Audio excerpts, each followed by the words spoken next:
Let's talk about next week. Let's talk about the remainder of the year. Let's talk about 2024. Um, what we're going to talk about today is how do we how do we how do we preserve ourselves and cope with a correction. Maybe you're not good at shorting. You're not feel comfortable with shorting, and that's fine. A lot of people aren't. I was gifted with I don't care what direction I'm trading, and trust me, it's a gift. Uh, but that's not everyone. So what we're going to talk about today is if you're a long trader primarily, and you're looking to uh, enjoy the next rally, we're going to talk about what you need to do to uh, prepare yourself for what's going to be a great opportunity. And what you're looking at in front of you, you can see I put 5 tips. I wrote that first one, two, three, four, five, six. I'm up to 7. And I can keep going here. I was doing this before I went live. That's why I'm a minute late. And there are many things, but it all comes down to one word. In reality, it comes down to one word, and that's patience. And we'll walk through these, and I'll give you a little bit of commentary behind each one of these bullet points. But in my experience with talking with other traders throughout my career, when I look at how I've developed, what I needed to focus on most in able to become a successful trader, by far, and the most difficult was not raising capital. It was not finding good opportunities. It was not necessarily in recent years not cutting losses, but by far is patience. Understanding the market and having patience. Don't get cute. So let's say hello to people and then we'll dive right into it. What we're going to do today is we're going to take a look at classic contrarian trades. And this is basically what started me down the road of building the contrarian trader, which I launched in 2005. And if you're just joining in, link below, 14-day free trial offer. If you don't not ready yet, that's fine. There's a link below. These live streams are going to be going private in 2024. There's a link below. Small account club. Enter your email address. We hate spam too. You'll not be spammed. And enjoy a very. Well, I'm looking forward to 2024. I'm looking forward to it a whole bunch. Let's say hello to people that are on here. Franklin, welcome. Check out members area. I sent you something. Okay, on Slack or in the members area on the website. I'll check it out. Okay, so let's talk about our account. This is the small account club. Let's talk about how we're doing. All right, so we closed out right down now in the month. We're down. The day change, we're down 0.3% yesterday. On the month, we're down 2.96. So you may be saying, that's not a great return. And for me, I'm not happy about it. Our large account, we killed it last week. We killed it, but we were shorting that account. So we don't do that in this account. This is more of a non-directional account. However, I may get a little bit more directional in the future. So in terms of performance on the month, let's go to are we using monthly here? Yeah, month. On the month, we're still outperforming the S&P 500. It's down 3.98%, where this account is down. I'm not going to say only.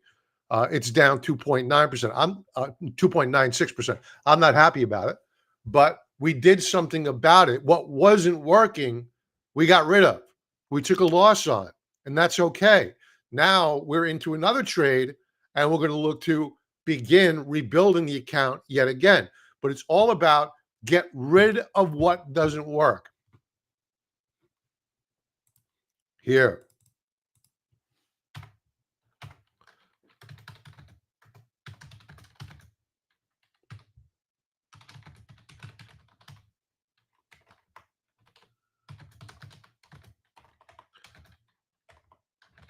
Weak stocks tend to get weaker.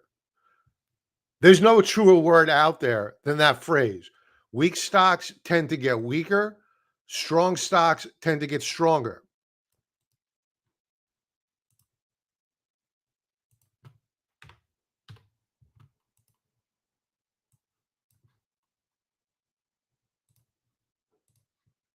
Also,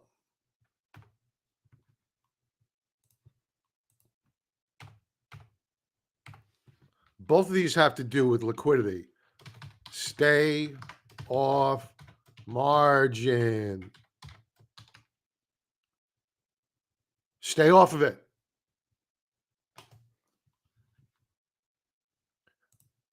You can't piss in the tall straw with the big dogs without your capital reserves. You have to have your capital reserves. So if you have a stock, a position that's simply not working, get rid of it. Look yourself in the mirror. If it's an ego thing, say, I'm doing this for the right reason. And trust me, for a guy that's taking a lot of losses, even on the big losses, when you take that loss, you feel so much better because now you're getting off the road of negativity. You've raised capital and now you're in the catbird seat. You're looking for opportunity. You're on the hunt. Beware of the whys behind the correction. Bullet point number one, be aware of the whys behind the correction. So let's talk about this correction. What's the why behind this correction? Well, debt, geopolitical risk, Ukraine, Israel, possible war.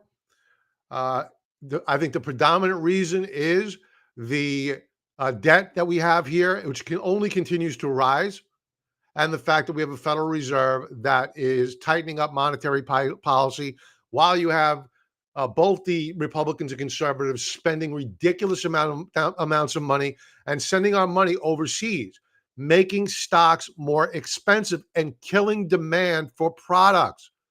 That is a major, major problem, and they don't care.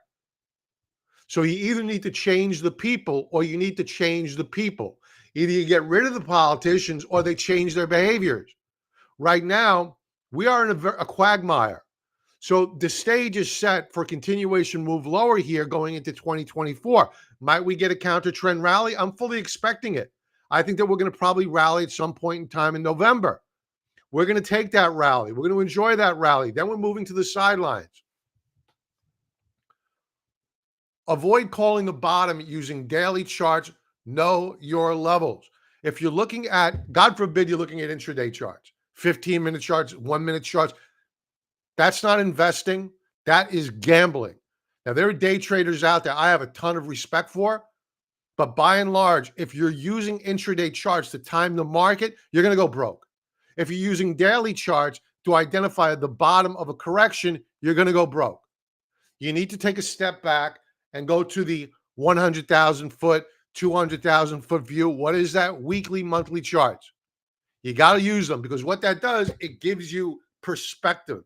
Imagine you're a hawk, you're flying over a field and you get that 1,000-foot view of where the rabbits are at.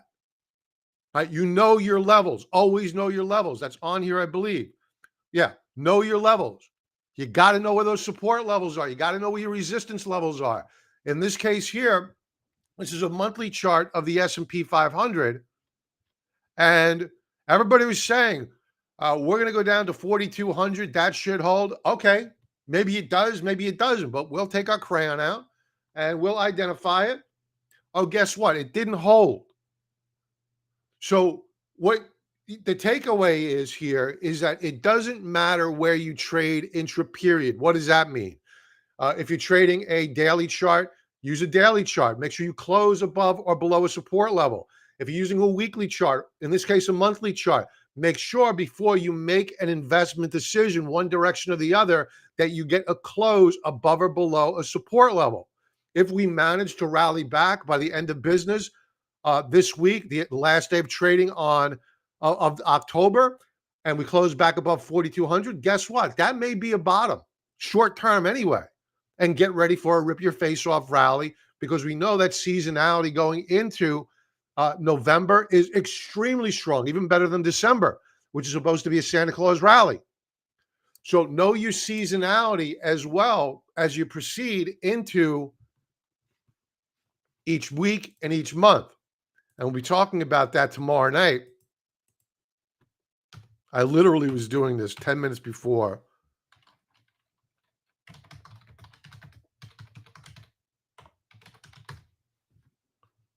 I knew I spelled that wrong.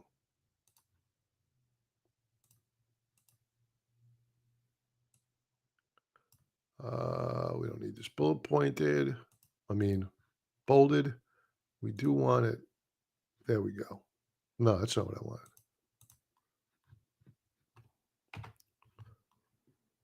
Know your seasonality. Know what months your stock, your commodity, what month it does best in or weeks. And if you have a stock that's seasonally weak in the month of November and you're in a correction, stand aside, wait, watch, build watch lists. I have been doing this. I've been pretty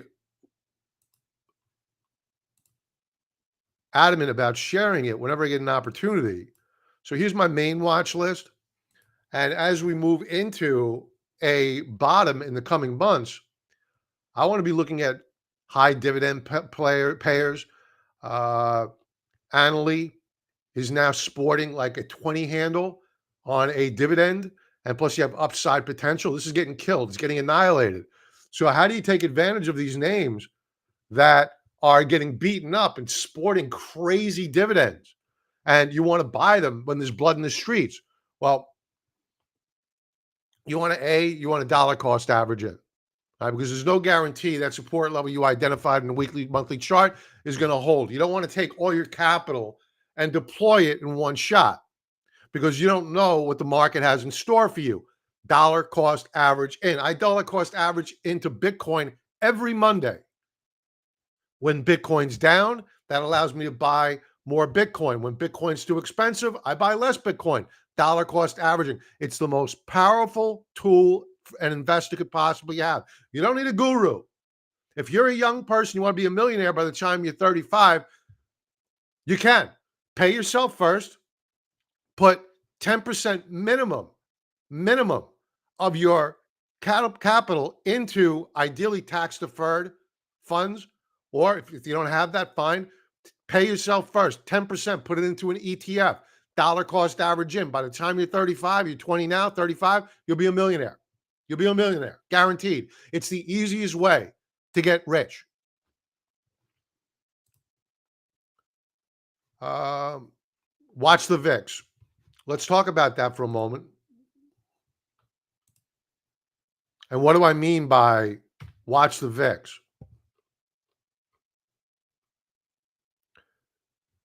Now, when the VIX is high,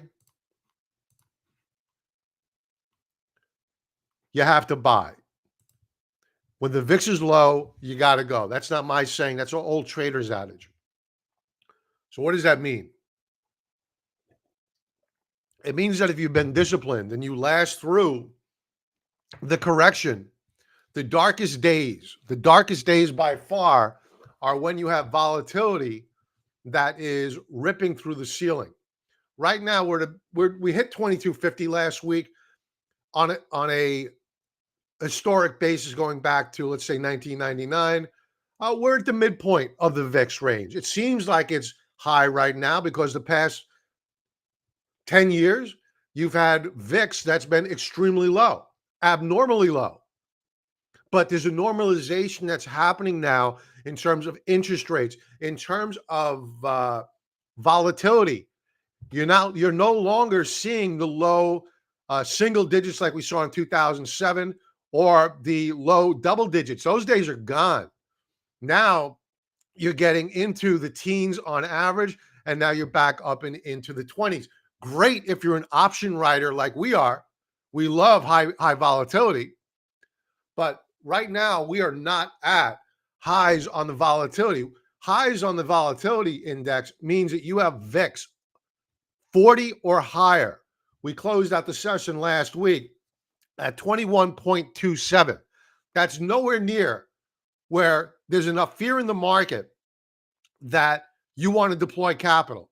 Even though, unless you're going to be a trader and you're confident enough that, you know what, I've identified support levels, my indicators are telling me that momentum is building and I'm going to enjoy a short covering rally. If you're not comfortable with doing that, sit in cash. Sit in cash. Cash gives you clarity. If you're on margin, if you're betting that the stock that you've owned through the sell-off can't go any lower, guess what? It goes lower. Why? Weak stocks tend to get weaker. I'll repeat that over and over again. Strong stocks tend to get stronger. If you ignore it, you're ignoring history. You're ignoring the gift of lessons learned from the market that I've learned a lot of times the hard way. So please, cash is king.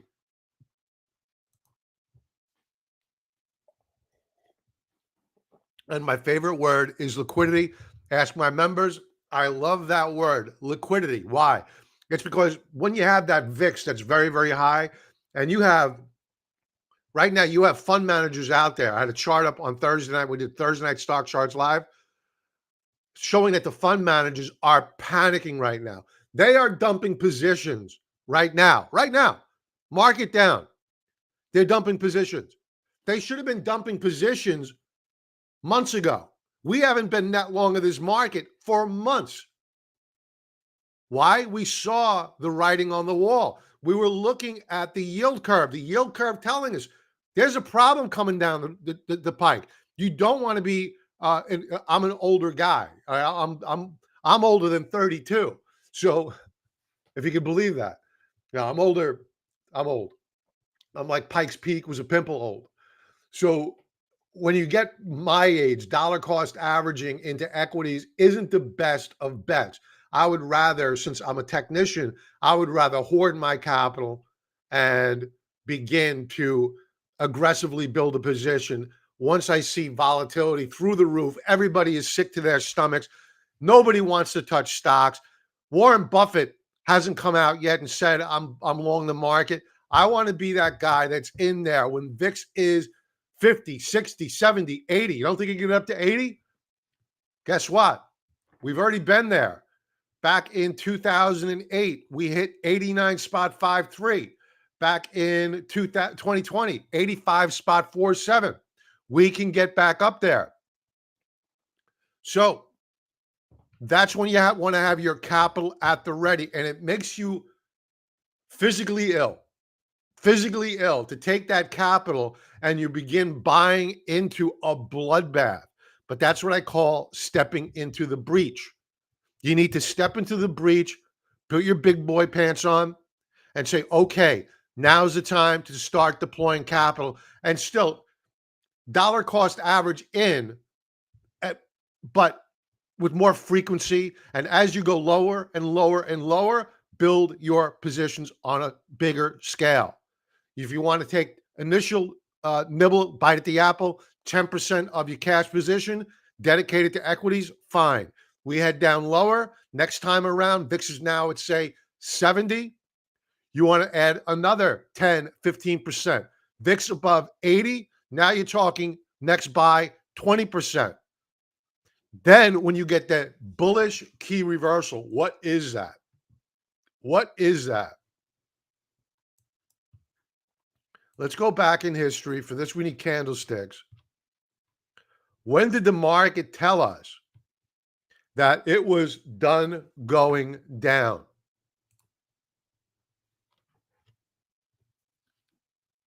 I have a 5-part video tutorial, my top 5 favorite candlestick patterns. I am not selling you anything. Link below, it's free. These are the candlesticks that you want to look out for that tell you when the bottom is in. This was an indication the week of November the 3rd, 2008, the great financial crisis, that, you know what, this big bottoming tail here is telling you have some buyers out there. I wouldn't be an aggressive buyer because they still closed it down on the week, and clearly we had resistance up at 1,000 on the S&P 500. But this type of price action here, this is when VIX was up at 85. This is at the end of the week, and you saw that this closed near the highs of the week. That was a tell, a major, major tell, because they did it on volume. This was not mom and pop selling 100 shares or one contract of the SPX futures contract or the E-minis. This was institutional, both distribution and accumulation. These are institutions, the Warren Buffetts of the world, buying big, and they kept buying big. While everybody was afraid or broke, People may have had capital on the sidelines, but they were too afraid to put it back to work. But if you were smart enough, if you were wise enough to keep that capital on the sideline and you were watching the indicators,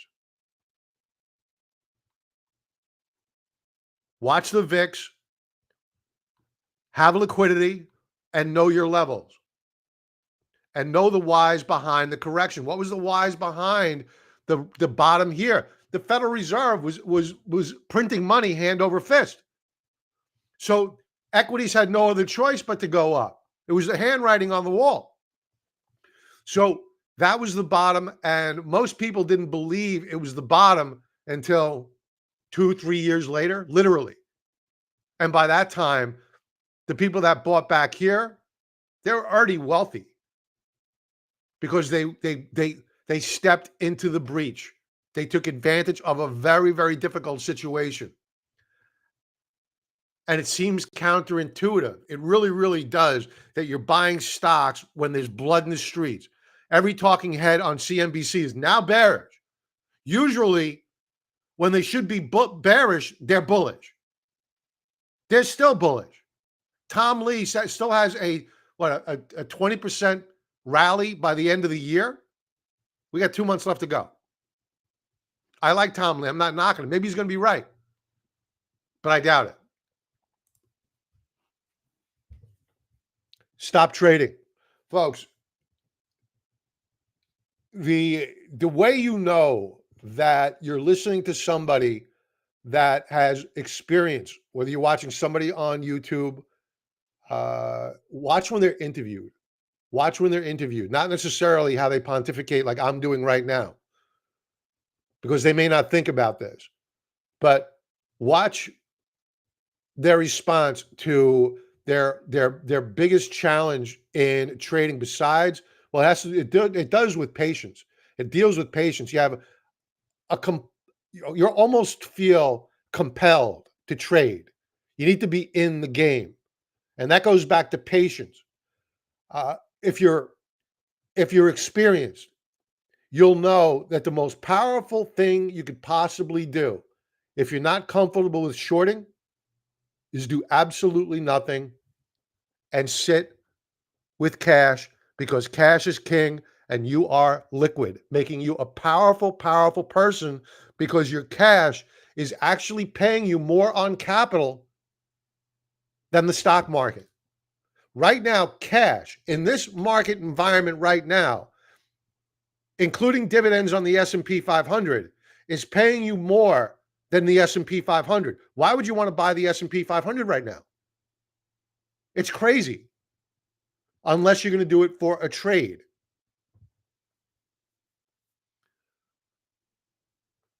We already went over what doesn't work. Stay off margin. We touched upon that. Know your seasonality. We'll go over that tomorrow night, Sunday Night Futures Live at 6 p.m. Eastern Standard Time. If you're on our email list, any one of them, you're going to get an invite tomorrow about a half hour, 45 minutes before we go live.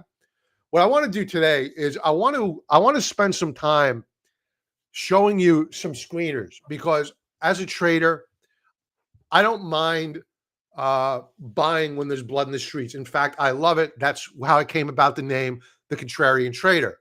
When everybody hates something, I love it. I got to be a part of it because it's out of favor.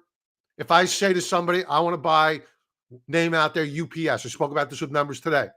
UPS. They're going to look at me and say, what the hell's wrong with you? Haven't you seen the Dow transports? I thrive on this. Do you want to talk about what makes my ego boost? When somebody says you're out of your mind.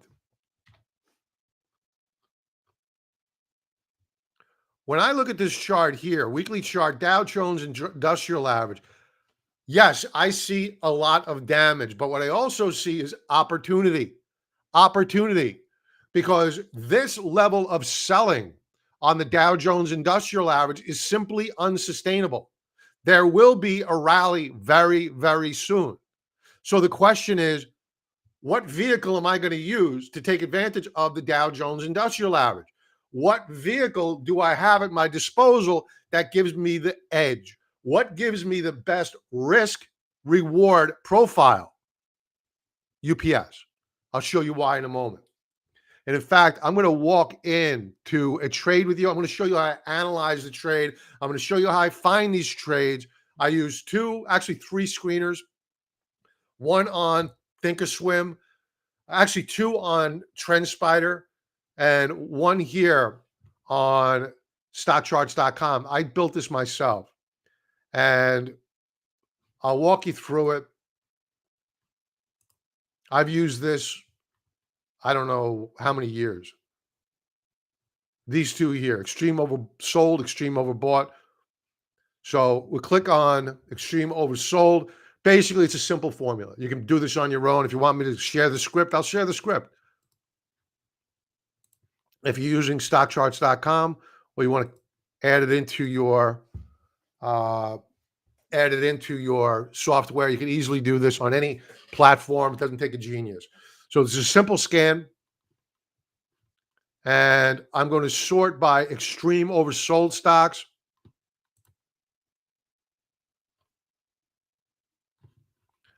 I like big dollar names. And what I like to do here is I like to save the list, preserve the order.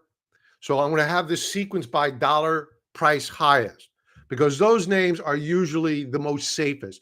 If you're looking to buy a stock that's extremely oversold and it's below $5, very, very risky. Very, very risky because you have ongoing concern issues with that company. Now, we're talking about UPS here and a few other names. So we're going to save this list. And then what I like to do is export it into a candlestick glance. And then I add on my indicator, RSI.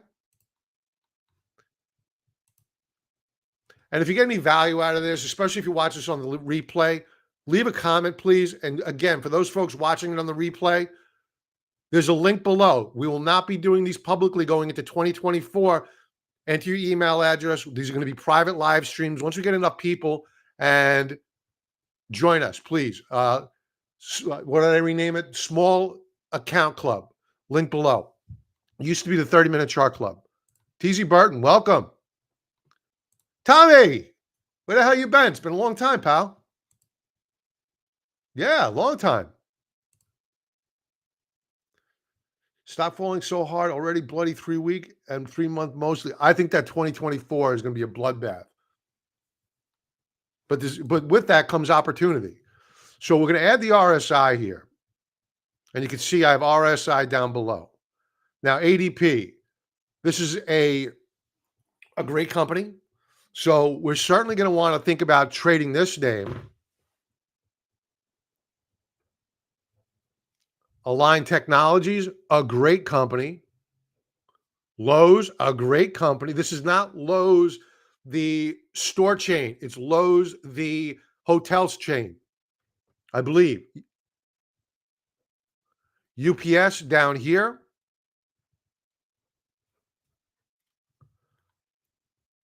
I don't like trading biotech names that much. Illumina, I would trade options, but Illumina has very illiquid options. So I'm not going to trade that. I mentioned Moderna. I have been saying for 3 years, Moderna and Pfizer are uninvestable. I would never, ever put $1 into these names. I would short them. I would never put $1 into them. And here we are, 3 years hence, and they are a train wreck. They have not given up. Pfizer has given up most of its gains from 2020. Moderna still has not. I digress. Polaris. Generac, great company. So we're going to take my favorite, and we're going to walk through how I analyze these names. Corning, GLW. This is the market telling you that there are great, great opportunities out there to trade, not invest. Simply because they make it onto this list with the RSI down below 20 does not mean that they put it in the bottom. Even if they rally, that does not mean they put it in the bottom. It just means that what they're doing right now, the sell-off, is simply unsustainable. And at some point in time, you're going to need to step into the breach and you're going to have a great, great trade on your hand. Now, you could go in and you could buy the S&P 500 and hope that it recaptures 4,200. That's gambling. This is a calculated risk, very much a calculated risk. And I'll show you how in a moment, how we qualify these names. Love, F-L-U-V. There are shorts in that name. So we want names ideally that have a high short interest. That'll help squeeze the price up higher so we can get out quickly.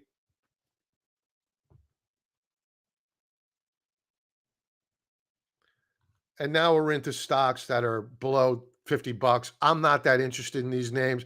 I would be if I didn't have a lot of better names to choose from. Here's Annaly. Annaly, I think they're just shy of 20% yielder right now. And I will be dollar cost averaging into this in my long-term portfolio. Yeah, 19.21%. Nobody wants this. Nobody wants it. I do. I want to buy a couple of thousand shares. You know what this is going to do 5 years from now? I'll be getting a paycheck. When this is rebounded to its 5-year, 10-year average, I'm still going to be getting 19.21% on my capital from 2023 and 2024 because I'll just dollar cost average in until it bottoms out. When it bottoms out, maybe I'll stop, maybe I won't. But Annaly, a great REIT. Nobody wants real estate. Rising interest rate environment. Wait till they cut rates. Wait till you see what happens to this thing when they cut interest rates. And guess what? I went over this with members earlier today on the week ahead commentary. Members, I know Franklin, you got it. It's posted in the members area. Your father passed away. I'm so very sorry to hear that. I'm very, very sorry.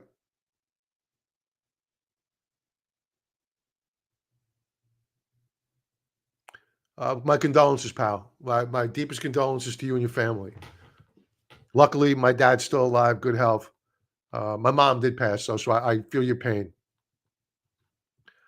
All right, so even for November, you have market participants out there. This has changed from this morning. This was higher this morning. Now it's back down to basically zero. But they were betting on a rate cut, very small, like 1-2%. But that wasn't there last week. Now they're making me a liar here.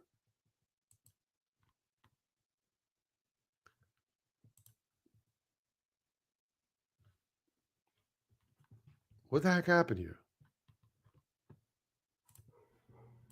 I swear to God, earlier, March, they're betting on a rate cut. But earlier this morning, thank God I recorded it. These numbers here, they were expecting a very slight probability of a rate cut in November, December, January. Those are, for whatever reason, all gone now. And March is still there. Microsoft earnings released last week is good, a boost on the Dow Jones, but when stocks back slam, Microsoft is going to go down. It's still very expensive. Microsoft's going to go down. I'm planning on shorting it. All right, so let's go back to our watch list here.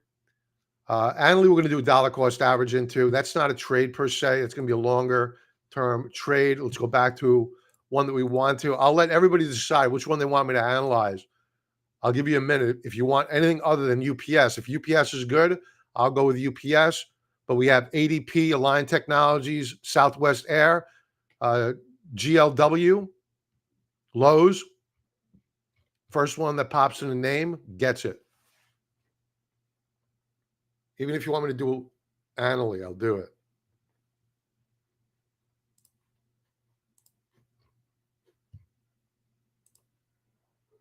All right, if I don't get any suggestions, I'm just going to do UPS. So I want to make sure I didn't miss any good ones here.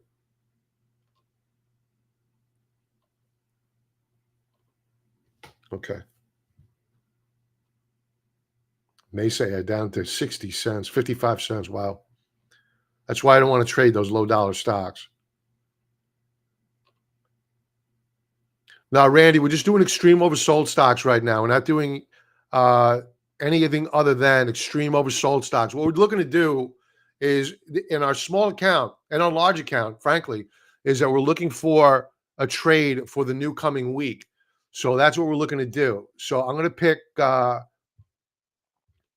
going to pick maybe not UPS because that still has a way to fall.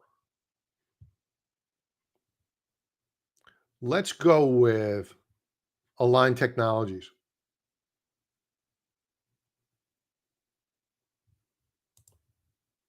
Okay. So Align Technologies, 52-week high, $413.20. We have gap down. I'm going to assume that this is on earnings. We never want to make assumptions. Always validate it before we get into the trade. We are at support. How do I know we are at support? Because we found support. Man, this had a heck of a run here. Back in December of 2022. But is that really the best historical support level that we want to use to identify whether or not we have a bottom here? No, we don't know that. We need to validate it. So I started this commentary off saying you don't want to be using daily charts.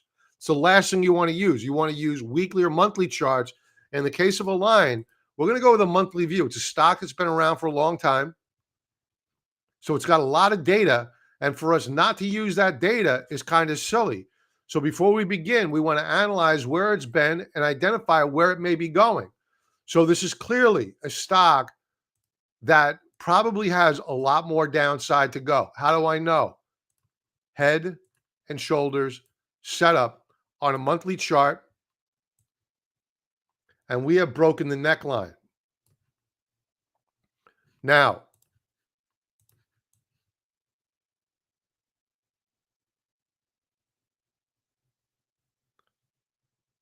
I'm liking the 169 level on Align.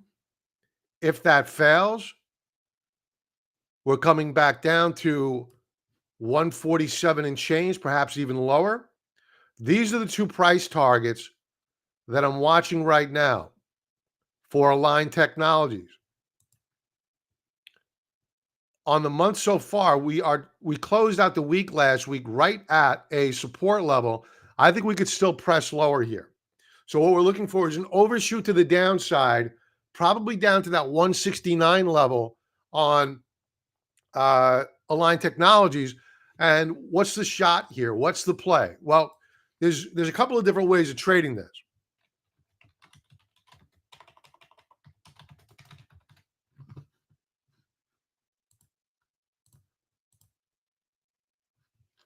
One is to sell puts. We could sell puts below these support levels. And if they get put to us, guess what? We got a discount on the share price. That's one way to trade it. Another way to trade it would be simply to average in. Average in. So the last thing you want to do is go all in. We want to identify the quality of the close on the week. We closed just off the lows. That 169 mark is looking pretty sexy here. That would undercut the prior low here. That's okay. Daily chart.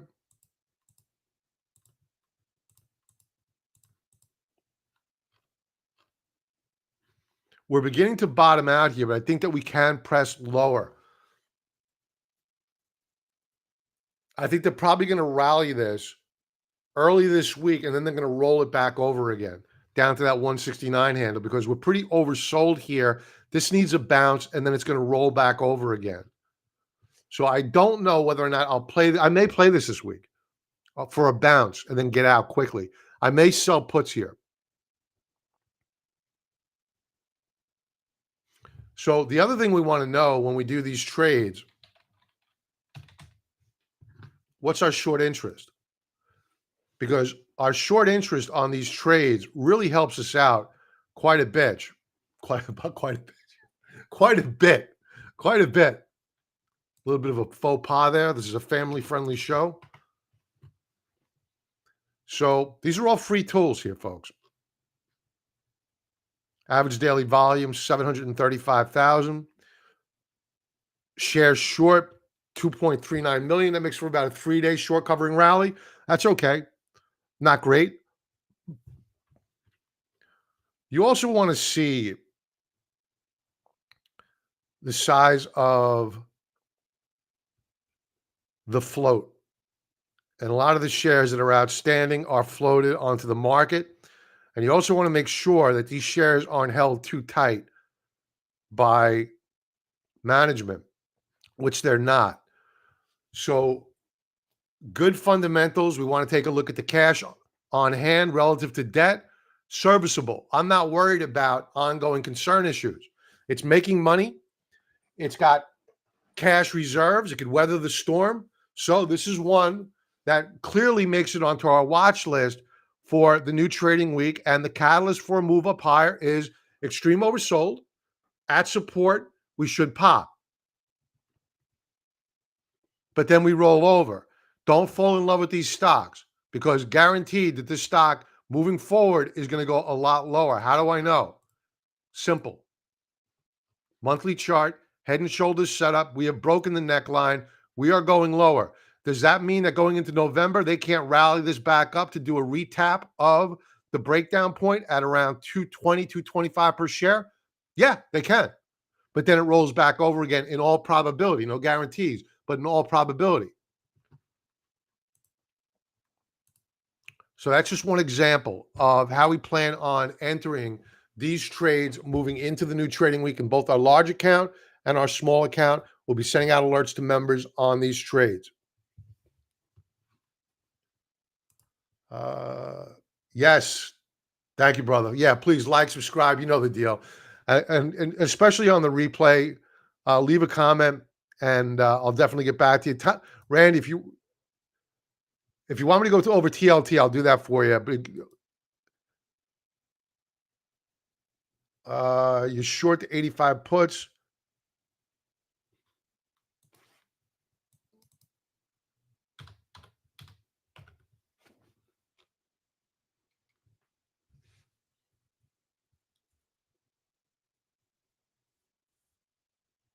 I think that we're going to see a pause here on yields.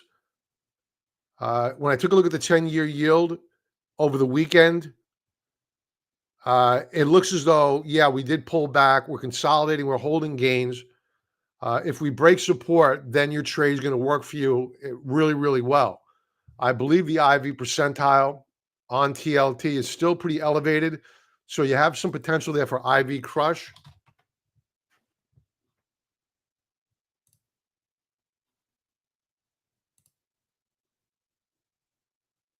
Yeah, I mean, wow.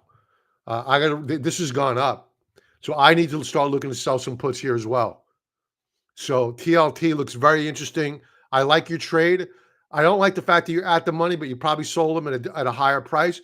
But I think you're going to be okay because 85 is a good support level. So I think you're going to be fine there.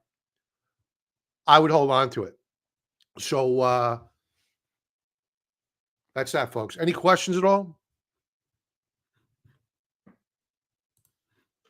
All right. And I'll take a look at a couple of these. If you have any questions, please leave a comment and I'll definitely get back to you. I'm not going to do chart requests. We'll save that for tomorrow night, Sunday night. If you're a member, I always prioritize members, so I will do it now for you.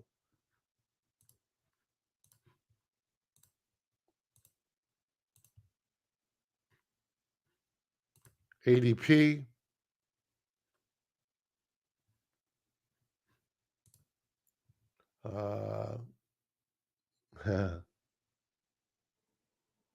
Thank you. Appreciate that. Thanks, everyone. ADP. Let's take a look at this one. Monthly support. Notice how I'm not using daily support levels. This is going lower. And all oversold stocks are not made equal. What do I mean by that? ADP has RSI of 18, barely makes it onto our screener. Note the one that I was most interested in had RSI of 12, 12 and a half. That's a beaten up stock. That's going to pop soon. Stocks that are under $10, especially under $5, you could see RSI below 10 easily. So don't get lured in with very, very low RSIs. They, especially in a correction, they could really talk about the baby getting thrown out with the bathwater. They can go a lot lower. There's a reason why they're getting beaten up. On the transport front, UPS, I'm loving.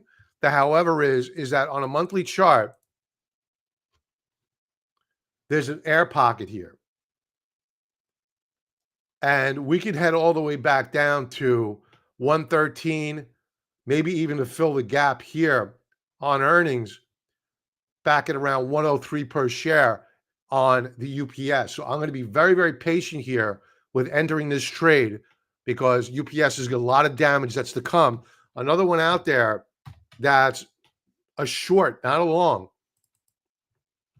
is FedEx. That's just really beginning to break down now. It is down 13.62%. You know, a lot of people may look at the daily chart and say, wow, how could FedEx go down any lower? Look at stochastics are oversold. It closed up on Friday. I'm so excited about that. Folks, all this needs to do is rally up to its 200 or 150 period moving average and rolls back over again. Shorts are going to lean into it. So while it looks like it can't go lower, Monday, Tuesday of next week, maybe not. Maybe not. Maybe it will rally. But then the shorts are going to lean into it and they're going to sell. So please, weak stocks tend to get weaker. Strong stocks tend to get stronger. Let's go back. Let's do a recap of how you survive a correction. Be aware of the whys behind the correction and revisit them. Is the yield curve still steepening? Have we hit historical support levels in the equity market? Has the Federal Reserve begun to cut rates, forcing yields lower and bond prices higher? If yields go lower, equities become more attractive because they need premium. They need alpha. These fund managers, they go from bonds, fixed income, back into equities. Avoid calling a bottom using daily charts. Know your levels, weekly, monthly charts. Forget about the daily charts. Use daily charts as a timing vehicle only and a qualifier for extreme oversold or overbought stocks. Avoid slick-back-haired salesmen on CNBC or Bloomberg calling bottoms. Folks, they're what you call the supply side. Their job is to sell you stocks out of their inventory or to sell you stocks that their banking arm is helping provide guidance to that company on for their business. They have a conflict of interest and they don't get called out on it ever. They are supply side and have a conflict of interest. Don't let them take parking space in your head. I don't listen to CNBC all day long. Never, ever. Because there have been times where I've listened to somebody, they put something in the back of my head and it just sticks and it screws me up. I don't want these guys taking parking space up in my head. I want to think for myself, look at my own data. It serves me well. I don't need them. Build watch lists. Get ready. Build watch lists. If you have liquidity that's being built, build those watch lists. Watch the weekly and monthly support levels. If you're seeing VIX spike up higher, VIX spiking up higher. When the VIX is high, you have to buy. When the VIX is low, you got to go. VIX is not high yet. It's medium. It can go a lot higher. You want to see that blow off top on the VIX? That means there's capitulation in the equity markets. That's when you want to step in. Cash is king. If you want to enjoy everything I just told you, watching for support levels, building your watch list. If you want to be able to take advantage of those, you need your capital. You got to have liquidity and stop trading. That's the way you keep your liquidity. Just when you think the stock market can't go any lower, it does. Stop trading and don't revenge trade. If you took a loss, walk away. Ignore that stock you just took a loss on. Do not get back try not to get your money back. That is childish. That's what you call stinking thinking. Don't do it. Get rid of what doesn't work. And if you're on margin, if you're still not convinced that this stock market is going into a bear market, please reevaluate. If you're holding on to stocks that are losers, we're going to get a rally soon. Consider lightening up. Consider getting off of margin. Margin is a killer. If you're not using margin constructively, what do I mean by constructively? Well, let's say you get VIX that's at 89. What's the probability of VIX going to 100? Improbable. Can it happen? Yes. What's the probability of it staying at 100? Highly unlikely it's going to stay there very, very long. We're talking a couple of days, maybe. Perhaps even intraday only. So you want to have all your capital and your margin buying power on the sideline, ready to start gobbling up stocks on your watch list. Know where those support levels are and get ready for great, great opportunities. Now is not the time. Now is the time you go into hibernation.